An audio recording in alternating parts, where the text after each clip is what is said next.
De nouveaux heurts se sont produits au Népal où l'armée a tiré à vue sur des manifestants. Depuis 15 jours, les principaux partis d'opposition mobilisent la population contre le roi du Népal qui s'est arrogé les pleins pouvoirs il y a plus d'un an. La répression des manifestations a fait un nombre encore indéterminé de victimes et des milliers de personnes ont été arrêtées. Carole Coelho. 3 morts. La police tire à balles réelles. Des dizaines de blessés. Depuis 2 jours, la violence est encore montée d'un cran. Ils ont l'ordre de tirer à vue. Malgré le couvre-feu prolongé jusqu'à demain, rien n'endigue le mécontentement de la rue.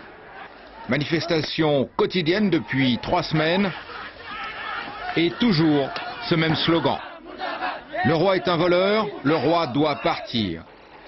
Voici celui qu'ils veulent abattre, Sa Majesté Gyanendra, Dieu vivant et sacré. Désormais isolé dans son palais, c'est l'homme le plus détesté du Népal. Son règne a commencé sous de mauvais augure. Couronné après un massacre, celui de toute la famille royale, de son frère, le roi, de la reine, abattu par le prince héritier, qui s'est ensuite suicidé. Le nouveau roi règne sur ces montagnes de l'Himalaya. C'est là que se cache une guérilla maoïste, guerre larvée qui a fait 13 000 morts en 10 ans.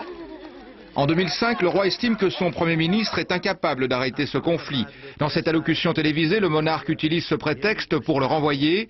Il en profite pour prendre les pleins pouvoirs et suspend les réformes démocratiques.